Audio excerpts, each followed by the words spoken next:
Morning बच्चों, कैसे हैं आप सभी। आशा करता हूं आप अपने परिवार के साथ अपने घर पर कुशल पूर्वक होंगे। बच्चों, आज की वर्कशीट हमारी पिछली वर्कशीट पर आधारित है। आज की हमारी वर्कशीट नंबर 72 है। आज दिनांक 28 दिसंबर 2020। विषय हमारी हिंदी। कृतिका। पाठ का नाम है साना साना हाथ जोड़ी। बच्चों, हम कक्षा 10 की बात कर रहे हैं। चलिए, आगे बढ़ने से पहले सबसे पहले आप हमारे चैनल को लाइक कर दिए, सब्सक्राइब कीजिए और बेल आइकन को दबा दीजिए, जिससे प्रत्येक वीडियो आप तक हमारी आसानी से पहुंच सके। आगे बढ़ते हैं बच्चों। हम पिछली वर्कशीट में हमने जाना कि साना साना हाथ जोड़ी एक साहित्यिक विधा है, यात्रा वृत्तांत है। क्या है बच्चों? एक साहित्यिक विधा है, यात्रा वृत्तांत है। यात्रा वृत्तांत का मतलब होता है बच्चों किसी भी स्थान की यात्रा करना, यात्रा के दौरान पहुंचने का साधन, उस स्थान की भौगोलिक स्थिति, सामाजिक, आर्थिक और सांस्कृतिक। अर्थात किसी भी स्थान की यात्रा करना, यात्रा के दौरान पहुंचने का साधन, उस स्थान की भौगोलिक, आर्थिक स्थिति, सामाजिक, आर्थिक और सांस्कृतिक परिवेश का साहित्यिक रूप से वर्णन करना यात्रा वृत्तांत कहलाता है। चलिए बच्चों, इस पाठ की लेखिका मधु काकरिया जी हैं। हमारे नॉर्थ ईस्ट राज्य मतलब उत्तर पूर्वी राज्य सिक्किम है, उसके बारे में वर्णन किया गया है। उसकी सुंदरता का, आर्थिक और सांस्कृतिक परिवेश का बहुत सुंदर चित्रण किया है, जो आज हम इस पाठ में आगे की ओर पढ़ेंगे। चलिए बच्चों, आगे की ओर बढ़ते हैं हम। जगह जगह गदराए पाइन और धूपी के खूबसूरत नुकीले पेड़ों की जायजा लेते हुए हम पहाड़ी रास्ते पर आगे बढ़ने लगे कि एक जगह दिखाई दी। एक कतार में लगी सफ़ेद सफ़ेद बौद्ध पताकाएं, किसी ध्वज की तरह लहराती, शांति और अहिंसा की प्रतीक ये पताकाएं, जिन पर मंत्र लिखे हुए थे। नार्गे ने बताया, यहाँ बुद्ध की बड़ी मान्यता है। जब भी किसी बुद्धिस्ट की मृत्यु होती है तो उसकी आत्मा की शांति के लिए शहर से दूर किसी भी पवित्र स्थान पर 108 कितनी बच्चों 108 श्वेत पताकाएं लहरा दी जाती है। कब लहराई जाती है बच्चों ये? जब किसी बुद्धिस्ट की मृत्यु होती है। कब?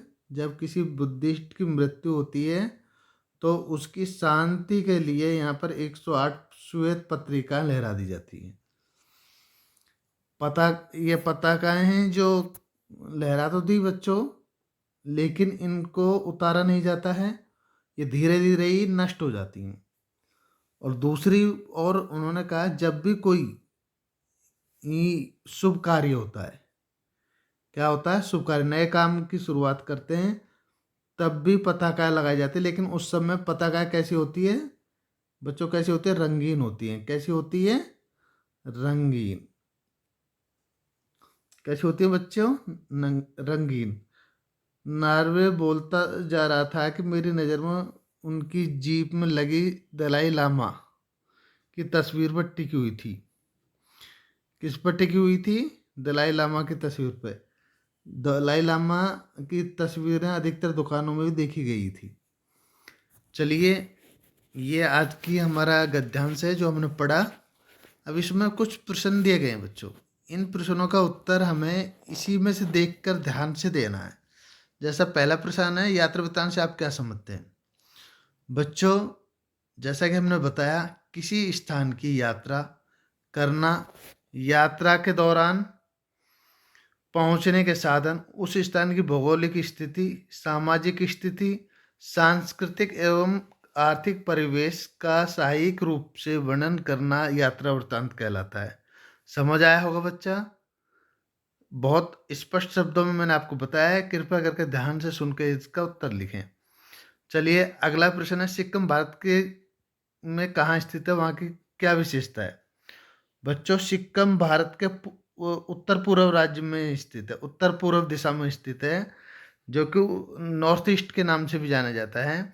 इसकी प्रमुख विशेषता है बच्चों, राज्य के सामाजिक, आर्थिक और सांस्कृतिक परिवेश का सुंदर वर्णन किया गया है। ठीक है बच्चों, चलिए हम तीसरे प्रश्न की ओर बढ़ते हैं। तीसरा प्रश्न बच्चों इसका, जब किसी बुद्धिस्ट की मृत्यु होती है तो वहाँ के लोग क्या करते हैं?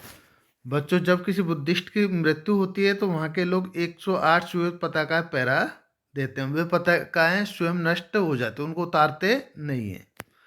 ठीक है बच्चों, अगला प्रश्न है हमारा, सिक्किम के निवासी नए काम की शुरुआत में क्या करते हैं? बच्चों, वो नए काम की शुरुआत के लिए रंगीन रंगीन पताकाएं लहराते हैं। कैसी पताकाएं? नए काम की शुरुआत के लिए रंगीन पताकाएं लगाते हैं वो बच्चे। लेखिका ने वहाँ की दुकानों में क्या देखा? तो बच्चों, लेखिका ने वहाँ की दुकानों में दलाई लामा की तस्वीर देखी थी। क्या देखी थी? दलाई लामा की तस्वीर। आशा करता हूँ बच्चा मेरे द्वारा बताई गई आपको वर्कशीट आसानी से समझ आई होगी। आप कृपया करके सभी प्रश्नों को अपनी कॉपी में लिखें, क्योंकि इन्हीं से ही प्रश्न पूछे जाते हैं। थैंक यू, धन्यवाद। आपका दिन शुभ हो।